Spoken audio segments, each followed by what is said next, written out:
Le personal branding, c'est adopté par beaucoup de grands chefs d'entreprise et je pense à Steve Jobs, à Jeff Bezos.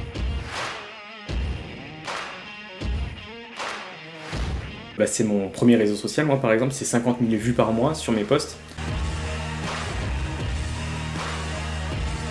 Moi quand je parle de personal branding, souvent les premiers mots qui me viennent à l'esprit, c'est de se dire qu'on est soi-même une marque.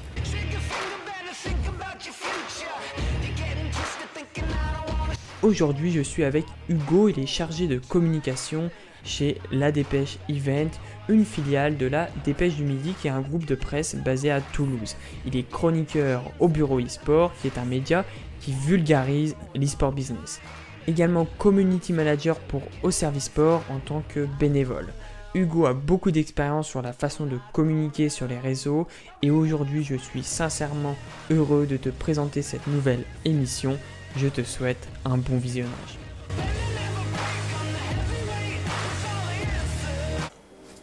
Comment ça va Hugo ? Eh ben écoute, ça va super et toi ?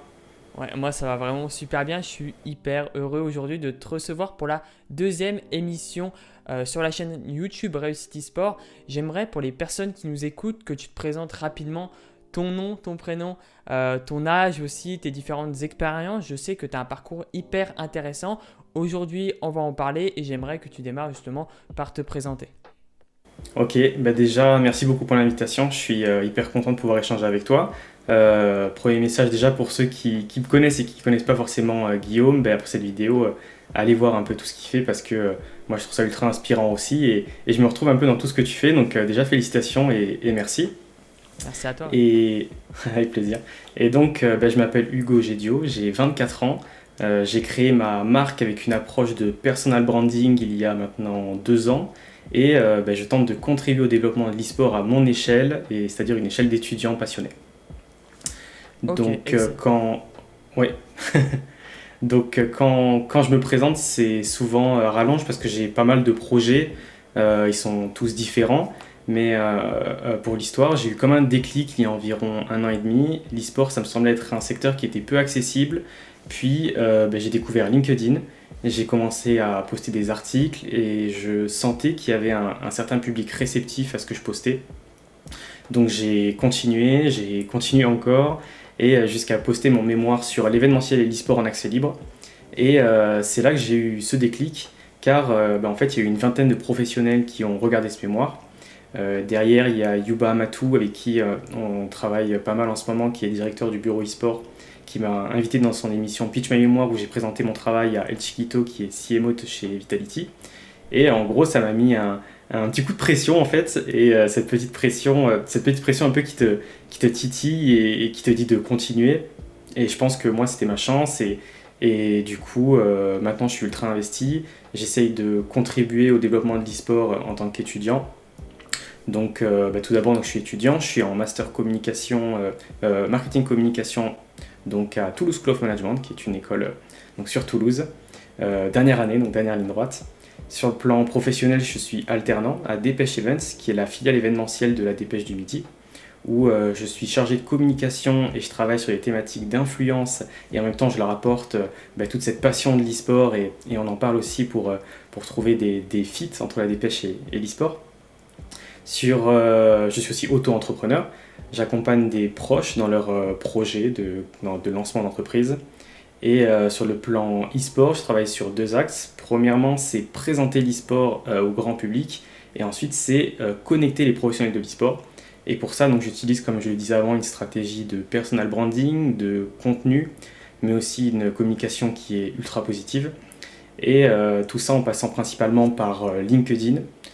Plus récemment sur mon Discord Business qui rassemble maintenant 600 professionnels et curieux d'e-sport, aussi sur mon site hugogidio.com et récemment auprès d'interventions auprès d'étudiants. Alors comme je dis, c'est souvent un peu à rallonge, je fais pas mal de petites choses un peu à droite à gauche. Je suis aussi chroniqueur pour le bureau e-sport avec le format mensuel Switch On où on donne les actus de l'e-sport business donc tous les mois. Je suis bénévole pour Au Service Sport depuis 1 an, Au Service Communication. C'est un club e-sport qui forme de jeunes joueurs à devenir des joueurs professionnels.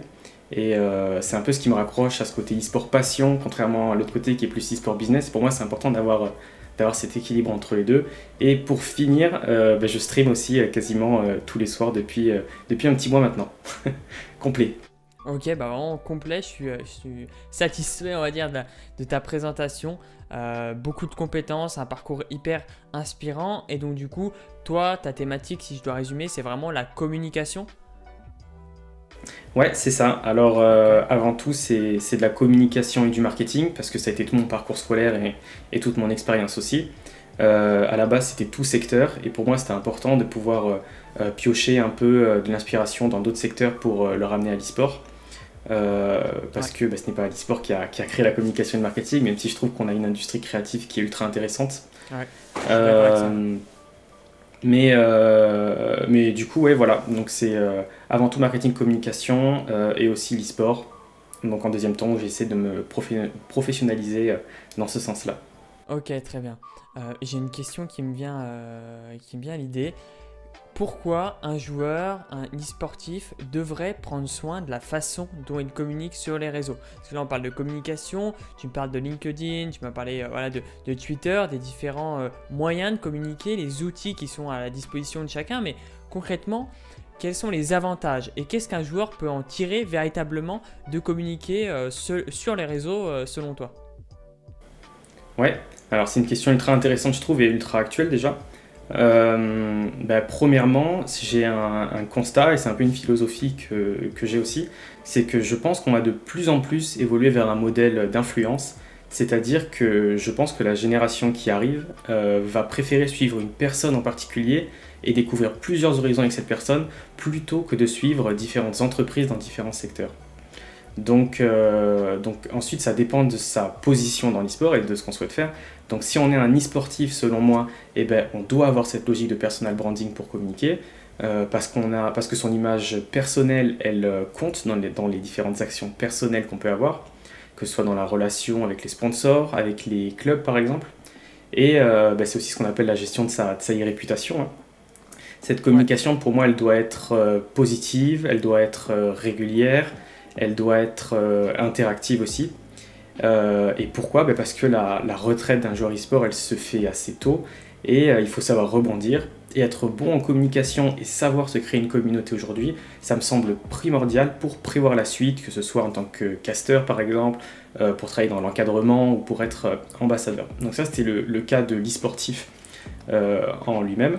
Et ensuite, pour ceux qui souhaitent travailler dans l'e-sport, le personal branding, c'est pas forcément nécessaire et obligatoire parce que y a une démarche qui peut paraître être assez égocentrique. En fait, on est au centre de tout ce qu'on fait, on montre sa tête, on est en vidéo souvent. Donc il faut pouvoir accepter ça et ça ne correspond pas à tout le monde et c'est quelque chose que je comprends aussi totalement. Mais en tout cas, pour ceux qui sont à l'aise avec ça, c'est intéressant de pouvoir promouvoir ses compétences, d'être proactif dans sa démarche professionnelle, donc ça permet tout ça. Et ça passe par la participation à des événements, la publication de livres, la visibilité sur les réseaux sociaux, ou la prise de parole, comme ce qu'on fait aujourd'hui. Ok, ok. Alors, je vais juste revenir sur un terme que tu as employé, que j'entends pas mal, et que j'ai du mal à cerner en fait véritablement. Qu'est-ce que le personal branding? C'est une question qui peut me... Voilà, j'aimerais que tu me répondes très rapidement parce que moi au début j'ai entendu ce mot, alors bien évidemment j'ai fait mes recherches de mon côté, mais pour un joueur on lui dit écoute, faut que tu développes ton personal branding, c'est un mot qu'on utilise beaucoup. J'aimerais très simplement que tu puisses définir ça et donner quelques exemples concrets pour un joueur qui entend beaucoup ce mot mais qui est finalement comme moi, ne sait pas concrètement ce que c'est. Ouais. Alors moi quand je parle de personal branding, souvent les premiers mots qui me viennent à l'esprit, c'est de se dire qu'on est soi-même une marque. Ne plus se dire qu'on est employé de son entreprise ou qu'on est étudiant, voilà. On dit aujourd'hui, tout ce que je fais, c'est au nom de ma propre marque. Donc pour exemple, moi, tout ce que je fais aujourd'hui et tout ce que j'essaie d'entreprendre, c'est au nom de la marque Hugo Gédio. Quels sont les avantages à tout ça? Déjà, c'est de pouvoir promouvoir ses compétences. Donc, si on a des compétences, si on est graphiste, si on est vidéaste, si on est coach, ça permet de créer de la valeur autour de son profil, mais ça permet aussi d'être proactif dans sa démarche professionnelle, en profitant de l'expérience des autres, en déclenchant des opportunités pour se dessiner un avenir professionnel tout simplement. Et alors c'est marrant, c'est un terme qu'on entend beaucoup en ce moment et qui pour certains peut même être un peu saoulant et Ouais. je le comprends. Mais ce qu'il faut savoir, c'est que c'est une stratégie qui existe depuis longtemps. Le personal branding, c'est adopté par beaucoup de grands chefs d'entreprise et je pense à Steve Jobs, à Jeff Bezos, à Alain Felou par exemple, même à Édouard Leclerc qui, voilà, dès qu'ils postent quelque chose sur les réseaux sociaux, dès qu'ils interviennent quelque part, bah, c'est en leur nom et ça permet de promouvoir aussi toute la marque qu'il y a derrière et toute une personnalité en fait. Ok, ok, top. Merci pour cette définition. Je saurai quoi répondre maintenant quand, quand on me demande. Ok, nickel. Donc du coup, maintenant que on a abordé, on a défini plus précisément la notion de personal branding, j'aimerais que tu donnes, toi, tes conseils et surtout où communiquer. Tu as un joueur qui vient te voir et dit écoute Hugo, moi j'ai envie de communiquer, mais quoi utiliser? Est-ce que je dois utiliser LinkedIn? Est-ce que je dois plutôt utiliser Facebook? Qu'est-ce que tu priorises? Est-ce que tu vas dire écoute, il faut que tu sois présent partout? Est-ce que tu vas lui demander de se concentrer plutôt sur un seul levier? Ça va être quoi toi en fait ta vision par rapport à ça?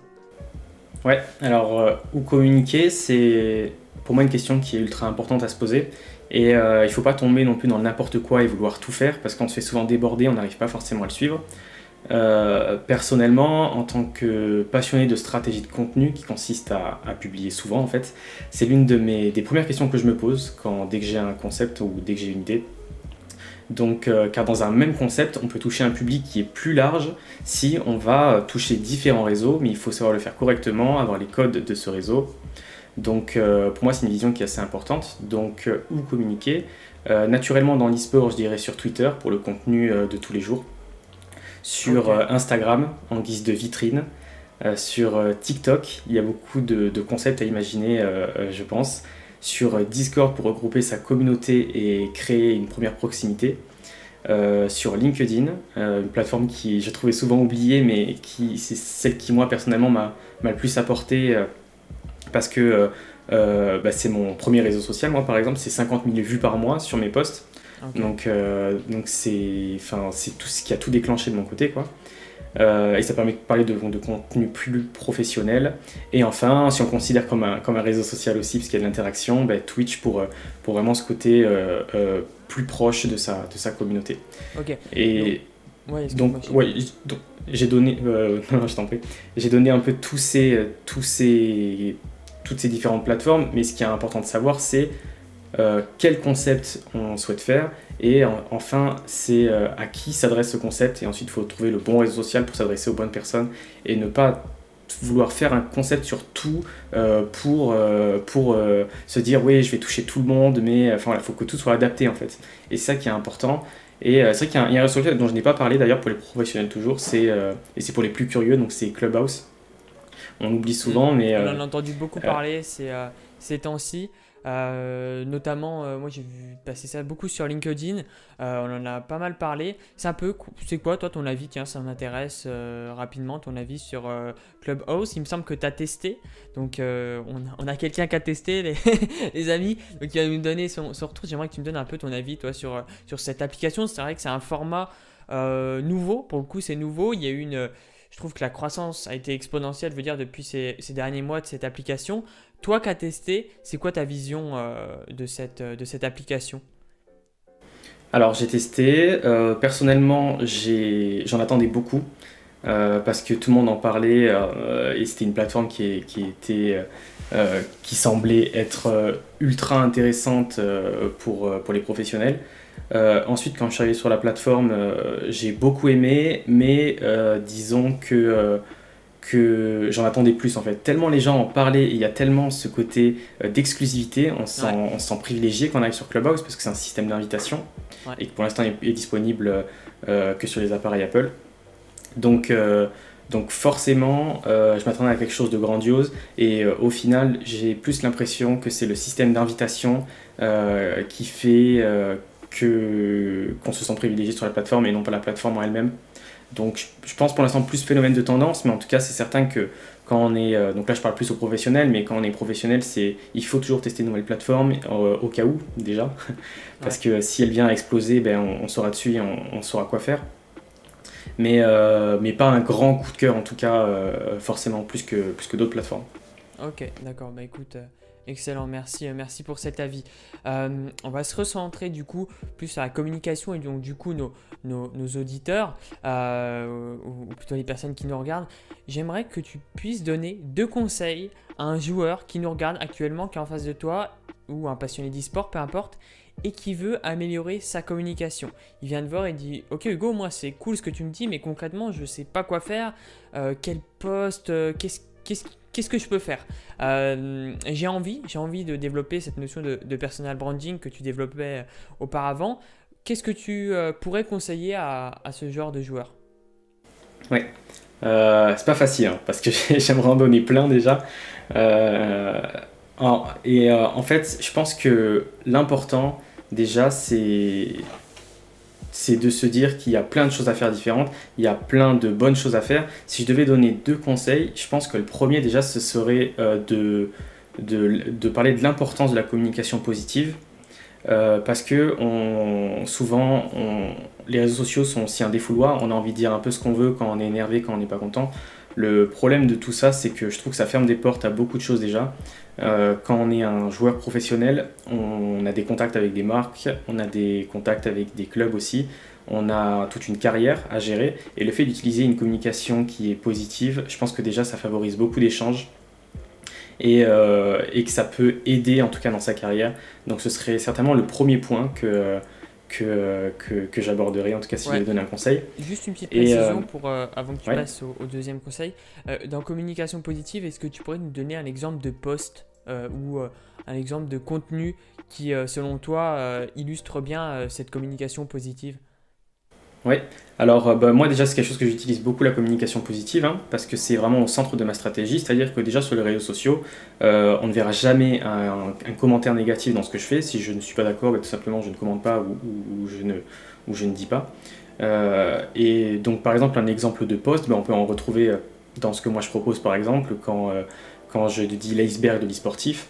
Donc j'ai fait un post où je présentais sur LinkedIn l'iceberg de l'e-sportif, donc un peu la face vive de l'iceberg, et ben, c'est que c'est un geek quoi, ou un gamer.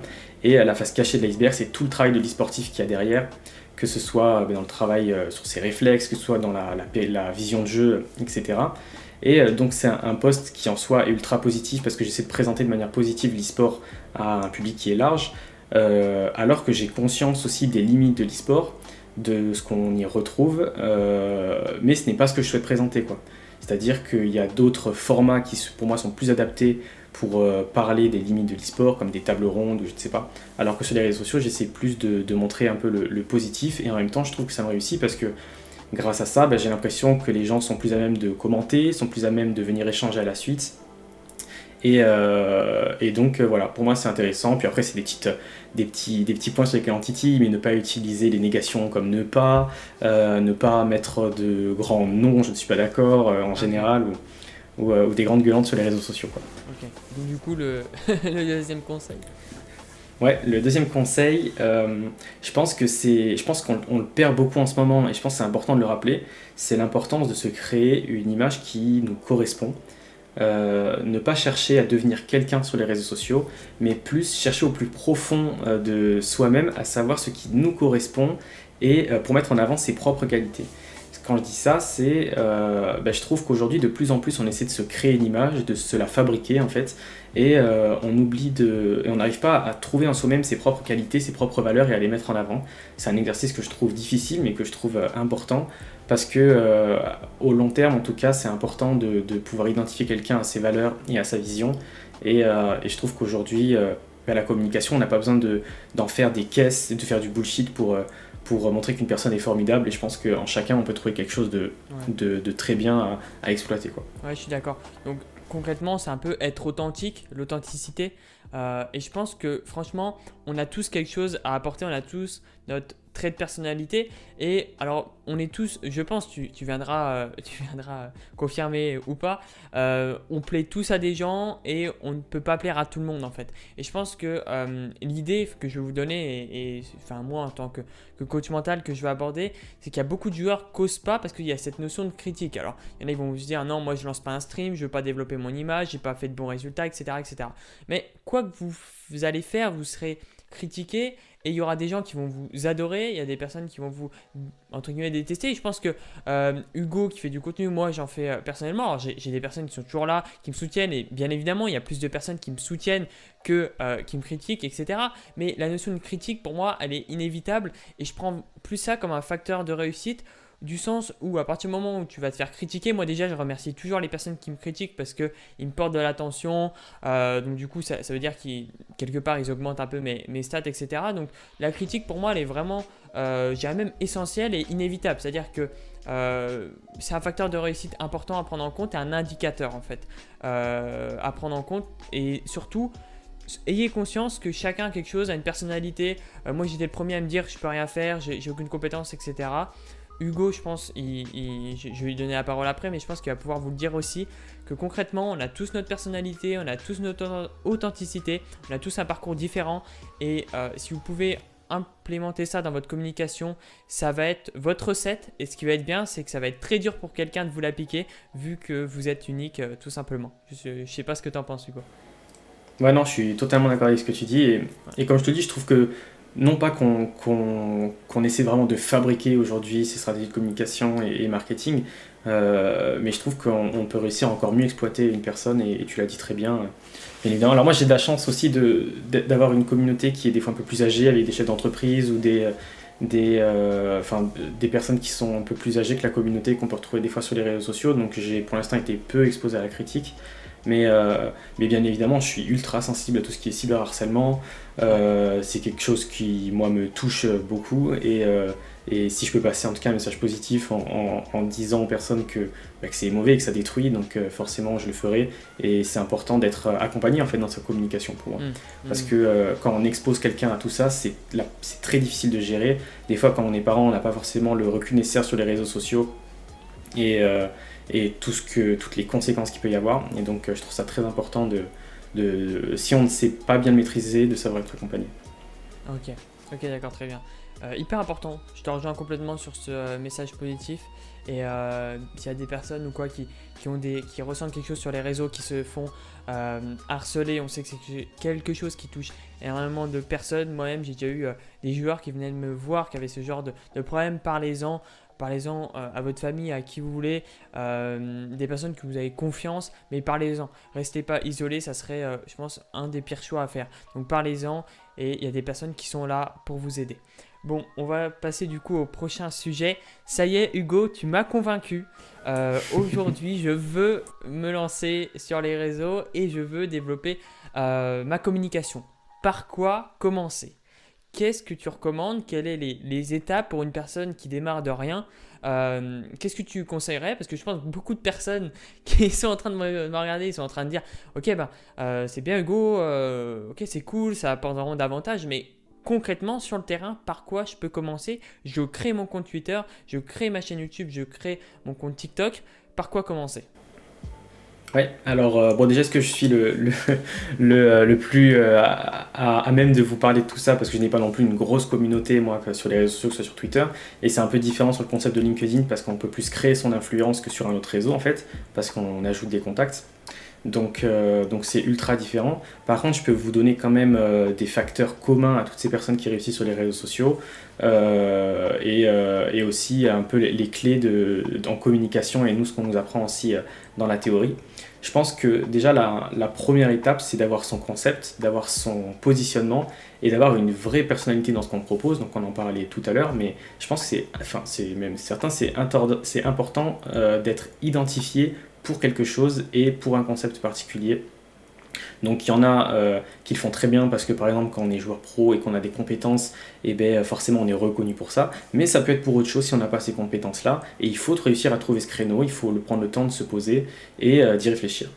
Ensuite, les réseaux sociaux, on en parlait aussi au début, il faut bien les sélectionner car selon ses objectifs c'est différent, et il faut savoir créer du contenu original adapté à chaque plateforme, et c'est pas forcément facile, donc encore une fois il faut bien y réfléchir. Ensuite, il faut avoir les codes de chaque réseau social et savoir utiliser les algorithmes des réseaux sociaux. Malheureusement, aujourd'hui, vous pourrez avoir le meilleur concept qui existe. Si vous ne connaissez pas l'algorithme et le réseau social et ses codes, vous ne serez pas référencé et votre contenu ne sera pas vu. Et donc moi je pense à Twitter par exemple, c'est des trucs bêtes, mais quand on arrobase quelqu'un en début de phrase, faut savoir qui est, on met un point devant par exemple. Donc avant d'identifier quelqu'un, si c'est le premier mot, on met un point avant. Pour être référencé sur LinkedIn, c'est pareil. Les formats vidéo marchent moins bien en ce moment. Les hashtags, il faut bien les sélectionner aussi. C'est bête, mais c'est important. Donc pour ça, il y a plein de guides, plein de référentiels où on peut lire les algorithmes des réseaux sociaux. Il faut prendre le temps. Ensuite, c'est savoir créer de la proximité. Une fois qu'on a réussi à acquérir une base de communauté, il faut réussir à créer une certaine proximité avec eux. Donc ça, Twitch peut le permettre, mais Discord aussi peut le permettre. Donc là, encore une fois, c'est savoir nouer un certain lien. Et enfin, pour terminer, je pense que la dernière règle, le dernier conseil que je donnerai à tout ça, c'est tout simplement de reprendre le conseil numéro 1, c'est de savoir se remettre en question, de savoir retrouver un concept et ainsi de suite. Donc savoir toujours reproposer du contenu différent et se remettre en question comme je le disais. Ok, très bien. Alors là, je vais te parler de quelque chose qui a été une problématique pour moi. À partir de maintenant, on va dire que ça va un peu mieux. Mais je pense que c'est une phase on passe tous par là quand on commence à créer du contenu. C'est comment susciter l'interaction et comment entretenir son audience. Parce que, je veux dire, acquérir une audience, bon, on a un post qui fait plus de vues que les autres. On commence à avoir nos premières personnes qui nous suivent, etc. Mais comment on peut l'entretenir, cette audience? Je ne sais pas, une personne qui commence à avoir 500, 1000 abonnés sur peu importe le réseau, comment il peut faire pour justement entretenir cette audience et faire qu'elle le suive, qu'elle interagisse quotidiennement? Tu conseillerais quoi, toi? Ouais, alors là, encore une fois, je vais essayer d'avoir une approche par la théorie et ensuite vous donner un exemple. Parce que quand on parle d'interaction et d'entretenir l'audience, on parle de tout un concept marketing qui théoriquement se traduit par un modèle qui s'appelle le modèle AIDA. Donc c'est pour ceux qui sont en formation de marketing, et ça leur parlera peut-être. Le modèle AIDA, donc il explique par la théorie comment attirer un client et comment le convertir en prospect. Alors même si on ne parle pas forcément de client prospect ici, ça reste un modèle qui je trouve est ultra intéressant. Donc AIDA, ça s'écrit AIDA. Le A qui veut dire attirer l'attention, donc c'est marquer les esprits en changeant l'ordinaire, donc on en parlait mais proposer quelque chose d'original. Le I c'est pour intérêt, dans éveiller l'intérêt, donc c'est considérer ceux qui ont votre attention, répondez à leurs attentes avec une solution précise en fait. Ces gens-là ils attendent quelque chose de vous, et apportez-leur ce qu'ils attendent en restant vous-même, on le rappelle toujours.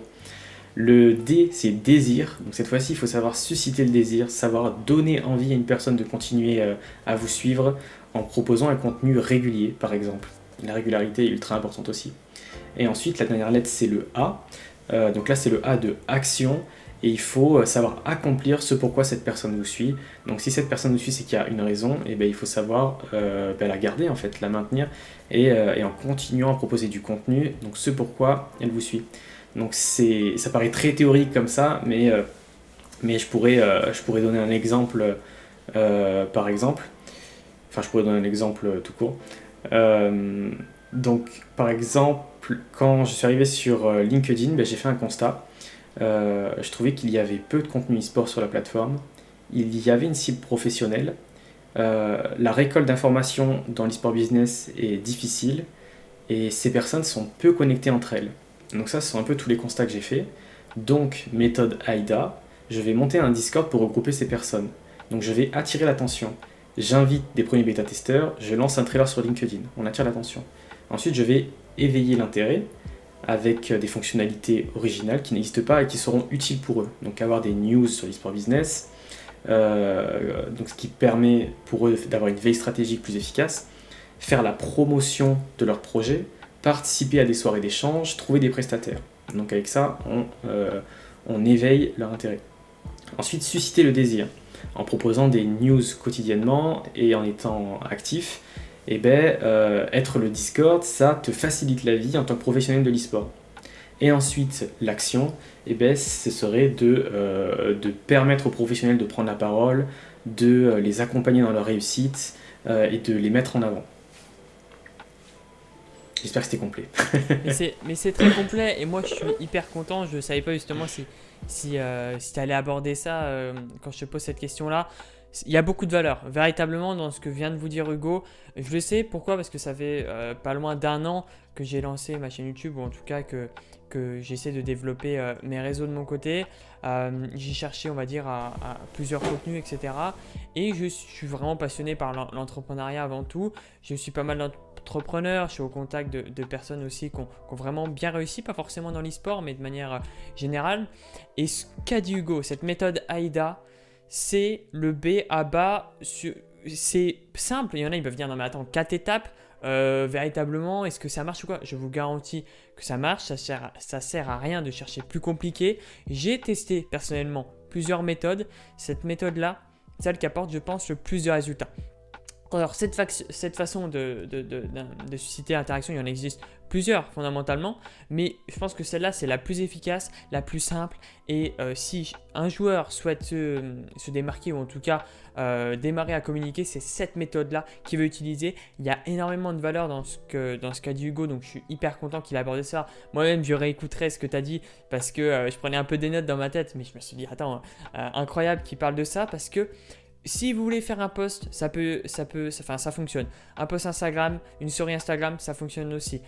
Pour des personnes qui veulent vendre potentiellement leur coaching ou quoi, c'est possible. Cette méthode-là, elle peut être adaptée à plusieurs moyens, sur plusieurs outils tout simplement. Donc vraiment, utilisez cette méthode et Hugo l'a très très bien expliqué. Je suis hyper ravi de ce que tu as mis en avant. Au plaisir de partager tout ça. Ouais, vraiment, je suis hyper content. Ça va pas tarder à faire 30 minutes qu'on échange. J'aimerais que tu me parles un peu de tes projets, de ton avenir. Qu'est-ce qu'on peut te souhaiter durant les 6 prochains mois, durant toute cette année 2021? Qu'est-ce que tu as proposé? Si tu as également un appel à l'action à faire sur cette vidéo, des personnes qui peuvent te rejoindre, qui veulent te demander des conseils, qu'est-ce que tu conseillerais et qu'est-ce qu'on peut te souhaiter pour les mois à venir?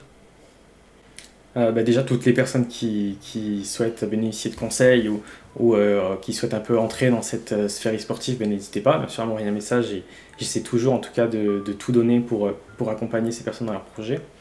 À long terme, ce serait bien évidemment, je pense que c'est un peu notre objectif commun, toi et moi, serait de vivre de cette passion et de participer au développement de l'e-sport à notre échelle parce que mine de rien, on est étudiant et c'est quand même ultra satisfaisant de se dire que ok, on est qu'au début de notre carrière, mais on arrive à toucher quelques petits points qui font qu'on essaye d'arriver vers un e-sport positif, vers un e-sport sain, et je trouve ça important.